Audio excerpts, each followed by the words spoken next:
One of my favourite features of the Tesla Model Y is the panoramic glass roof. It's amazing when you're camping because you can wake up to views like this pine tree above me, or you might even see the stars. But there's a real problem with this glass roof. Because it's totally exposed, it can end up a bit like a greenhouse in here. It can get absolutely roasting when the sun is shining. And if you're someone who prefers a long lie in the morning, with the sunrise and early, you're gonna get woken up unless you actually do something about this roof. So as you can probably tell, today we're going to be testing out a sunshade for the glass roof. In particular, this retractable one by Teslaunch, who've rebranded as Teslaunch. And to be totally honest, the first one that came was broken in transit, so I'm actually a little bit skeptical about the quality of this, but the only way to find out is to try it, so let's get it set up.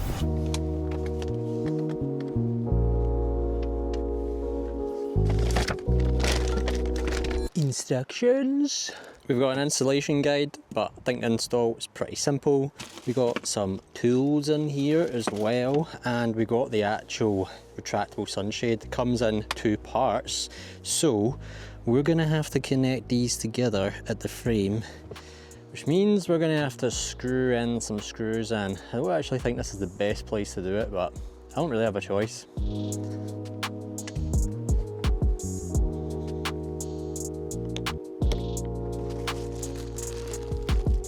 Seems like we just slot these together and then basically screw in the holes. Ah yeah, there we go. I can see the hole. It's good that it comes with a screwdriver as well. There we go. 1 million to go. Okay, there are other holes and there are other screws, but there's no hole behind them, so assuming we don't screw those in. Okay, it's hooked up with 4 screws. That bit was super simple. Now we need to actually get it inside on the glass roof, and to do that they give you this little pry tool and some gloves, but we don't need the gloves, so we can set them aside. And I don't know if you can tell, I'm being swarmed by midges, so this is going to have to be a quick install. Okay, excuse the midget mesh, it's, I'm getting absolutely eaten alive out here, so this is the only way I can do this comfortably. I'm just trying to figure out how to actually get the thing in the car. I think the only way really is through the back here, and if I just get inside it, it's probably easier. It doesn't actually say in the instructions how to get it in, which would be helpful, not gonna lie, unless I'm being totally stupid here. I've had to kind of bend that a bit to get it in there. Okay, now she's in. In fact, I've just realised it's upside down. Oh no. I'll show you, you definitely can't. It doesn't go in the side. And it does seem fairly pliable at the edges, so it does seem like it's safe to do this without damaging it. So this is the rear, because it doesn't have those little toggles on it.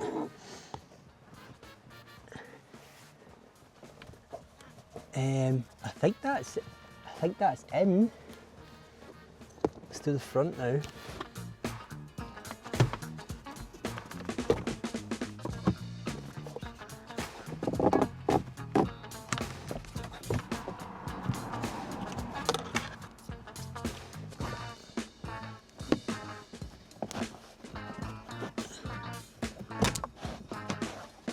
Okay, I think she's in. Yeah. That was a bit fiddly at first, but it's in. What we need to do is tidy these little toggles, so I think we can just hide them behind here. And let's see if it works. Oh, something doesn't feel right. So it does work. If I open the back here, you can see that this slides really nicely, and it actually looks so similar to the OEM material in here. The colour is virtually identical, it's just slightly different, but even the texture of the material pretty much matches to perfection the headliner, and they also sell a black version of this as well if you've got the black trim. But remember, I was talking about build quality. Now look at how nice and smooth this retracts. But yeah, something ain't right with that. Goes back smoothly, but something just does not feel right with this. And remember when I said the first one that arrived came damaged in transit? Well, it was actually one of the tracks that wasn't moving any longer, and I put that down to being in transit, but I don't know if it's maybe the build quality of it, because it is a shame. This one retracts nice and smooth, but the one in the front, as you can tell, is a bit juddery. Now, is that going to affect us long term? I'm not sure, because you're either going to have this open or closed, and so long as you can get it shut or closed, it's probably not the end of the world. But this isn't the cheapest sunshade that you can get. There are other sunshades, even Tesla's own official sunshade, which I believe is a bit cheaper than this one. However, I don't think the Tesla one actually does the same job, because as you can tell, this is completely blocking out the light. If we go and retract this kind of janky one, it's not too bad.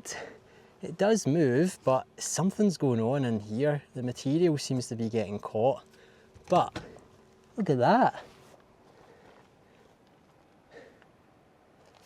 That is so strange. In all the years that I've owned this Tesla Model Y, I've never actually seen it covered like that from the inside, and it's actually really bizarre. And I guess from the outside, you're not going to notice any difference because there's already a tint on this. But at least for me, hopefully, I should definitely be able to sleep in a bit longer. And I guess I'm not going to see the stars, but if I wanted to, I could just pull that open if I needed to. So yeah, it does make you ask the question, why did Tesla not actually ship the Model Ys with some sort of retractable sunroof? That would have been really cool. Oh. Hey, gosh, this is, start to see what it's like in the driver's seat. Yeah, this is really strange. Quite cool though. I mean, there's a little bit of sagging there, I guess, if you push on it, but it's not actually sagging down. So if you just look at it from here, it does look like it's part of the car. But yeah, I wanted to also see how would this function. So obviously, if you're in the driver's seat, you can close and open, or open and close, but you can basically use the front section here quite easily from the driver's side, providing it works. Okay, it seems like if I pull it for this end, it's working better. So it opens fine, but I need to push from this end for it to close properly, which isn't ideal, but I guess if that's the compromise for it to work, it's not a bad compromise. But if I had bought this myself, I was sent it to test, so if I had actually bought this myself, I would definitely be returning that, or at least asking how to fix this track. I don't think it's normally like this, I've just obviously been unlucky. But can you actually, I mean, I can obviously grab that from there, but I can't fully shut this back one, so we're gonna have to go all the way to the back seat. Go all the way around here, more accessible. Okay, and now that we're here, we can easily close it and open it. So if you had like kids or anyone riding in the back here and they felt they were getting a bit too much sun on them, or maybe they just were sick of looking at the sky, they could just close this guy up whenever they wanted and then open it again to let the light in. And I can actually easily grab it from the back as well, so you could ask your rear passenger to essentially get that one for you while you're driving if they needed to. Although bear in mind, I don't have a seatbelt on right now, so maybe it would be a bit more difficult for them if they had a seatbelt on. But yeah, see how this bit is just like came off the track or something, it's getting stuck. This bit seems fine. If I push this, it goes back, but yeah, I'm not super impressed with that. I don't think you guys will be either. So yeah, I think they could definitely do with increasing the quality of this sunshade. I'm also curious, is it going to rattle about when driving? But I mean, there's a little bit of a rattle there when I hit it, so maybe when we go over bumps it will rattle a little bit, but this car is incredibly rattly anyway over the roads here in the UK. So, I mean, I'm kind of used to that. And I guess one other thing to bear in mind is you do lose a little bit of headroom at the back here. You probably lose a couple of inches from your panoramic glass roof. So if you do have any tall passengers riding in the back, it's maybe going to be a bit more of a squeeze for them now because this has taken up a bit of space. But for me, I'm 5'7". If I sit up perfectly straight, then yeah, I've got loads of space above my head there. I say loads of space, I don't know, maybe an inch, if that. Close it up. Just because this section does sag down a bit here, there's a kind of chunky section here where all of the material probably bundles up inside. There's also another interesting feature about this sunshade that I didn't actually expect, and that is these 1/4 inch threaded pieces here. So you've got one on the rear, and you've also actually got one up the front as well. So you can basically connect a bunch of things here. So you could have like a dash cam rig essentially recording at the front there. Or what I think might be even cooler is you could attach a tablet at the back here with some sort of mount, and when you're lying in bed, essentially you could be lying back in bed here camping and you're able to watch that tablet there, because that is the thing that annoys me when you're Tesla camping, is in order to actually watch things on the tablet there, you've got to be lying on your stomach in order to do that. And I don't know, I did that when I was a kid, but as an adult, it's not the most comfortable way to lie and watch something. So I think actually naturally lying in bed here, being able to have a tablet up here, that would be perfect. So yeah, I could see a use case for this. Aesthetically, you don't actually really see it from the rear here because it's tucked away in under there. So when I'm sitting back here, you don't really notice it. So you probably would have to actually point it out to people. Because yeah, it's not the most aesthetically pleasing thing, but it is functional, I guess. So there is a kind of utilitarian aspect to this, aside from blocking out the light. But I guess the real question is this thing actually going to block out the light in the morning and let me sleep in a little bit? So I guess we'll just need to go to bed soon and then we'll find out. Wonder what people would think if they walked by right now. I guess these white gloves came in handy for something. Stopping those midges from eating me alive. Let me get in this car, try get these midges out, try get some sleep. Let's see what the sunroof is like in the morning. Good morning. I don't know if you can tell, but the sun is up, and yeah, this sunshade thing is actually really effective. I mean, look at all the light leaking from my privacy shades. Basically every single privacy shade has some sort of light leak. But look at this. Nothing coming through the sunshade. I mean, the only tiny light leak I can see is in this little section here, but that is nothing compared to all of these privacy shades.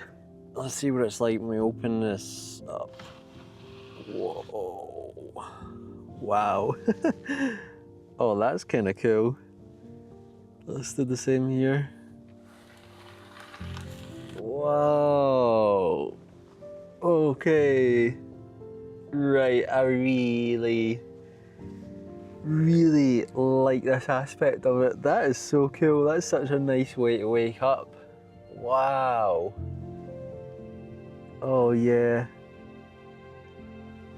Okay, I like that. That makes up for this front one being a bit dodgy. That is cool. Show you the difference again.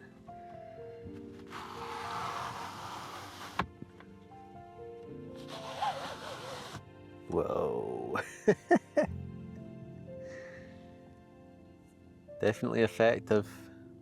Now, in terms of how much insulation this sunshade provides, it's something that I just haven't tested on this trip, purely because it's actually not that hot here in Scotland right now, so I don't think we'd have a massive difference in temperature. But given that it's blocking out so much light and there is like an air gap between the sunshade and the glass, I think it's actually going to be really effective at insulating. So if you live in a country or a state that gets absolutely roasting throughout the year, I think this is definitely going to help keep things a bit cooler in your cabin. Yeah, this is just so strange. It's such a novelty to be able to actually cover up this roof. It's something that I've not been able to do at all since I took delivery of this car.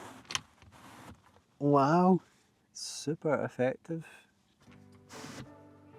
Okay, let's see how this thing performs on the road. Put the windows down, see if the wind affects it at all. Yeah, so I want to see if this thing rattles or makes any strange noises. Model Y always makes strange noises anyway because the suspension is pants, but seems fine. Let's give it a bit more juice.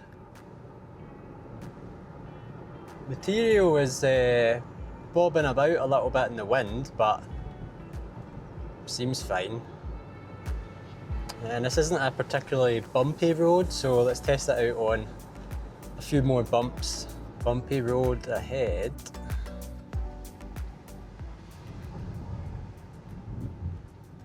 I wouldn't say any noise coming from it at all. Yeah, pretty pleased with the driving test of it. I think that if you use this with your daily driving, I don't think you would even notice it was there at all. All the windows are down except for this one, and looks fine to me. Obviously I'm not going at motorway or highway speeds, but I can't imagine it being much worse. I'm doing 40 miles an hour, push it a wee bit more, let's see, 50, 53, yeah, it looks fine. Yeah, I made this quick because I'm getting eaten by the midges. The Teslaunch Retractable Sunshade, what do I think about it? Well, does it block out the light 100%? Yes, definitely does that. Does it look similar to the OEM material inside? Yeah, I would say it's about 95–99% close. Does it work? Well, for me, yes and no. One side retracts absolutely smoothly like butter. The other side is a little bit jittery. So in terms of build quality, I mean, based on this one, I cannot give it a 10 out of 10. I don't know if they're all like this. I would imagine not, because they would just get loads of returns. But it is something to look out for if you do purchase this. Make sure that they do slide nice and smooth, otherwise send it back. And like I said earlier, it's not cheap. This is $369, I believe, and you can use our code TheGreens. That will save you 10% off, so I think it's about $330 then. And it is still quite expensive, but it definitely does solve a big problem in the Model Y. And I think if you were buying it from factory and Tesla had a custom option to add a retractable sunshade, you'd probably be happy to pay about $300, maybe even more for that. So in that sense, I think it is actually worth the money, providing you get a unit that works well. So I'm going to keep this in the Model Y for now. I'll be testing it out over the next few months, and I'll keep updating you guys on my thoughts and how it holds up. If you're someone who uses your Model Y as your daily driver and you live somewhere where it's absolutely baking hot, I think this is a good purchase to keep the sunlight out, keep the heat out, and it's going to help your battery actually live longer because it's not going to have to run as hard to keep the cabin nice and cool. And if you're a Tesla camper like me, then yeah, it's actually fantastic. It gives you the best of both worlds. You can shut the world out when you want to and have total privacy, complete blackout in the morning, be able to get those long lies if you need to. And then you get that beautiful reveal when you open it and you see the sunlight, you see the trees. And at night time, if you wanted to see the stars, you could always just peel it back and have a peek. And if you're thinking about getting into Tesla camping, or you're already Tesla camping but you think you need a more comfortable mattress, then check out this video over here where I reviewed the Havenbay, Snoozo and Xped Megamat Auto mattress, so you can decide which one is best for you. I'll see you guys over there.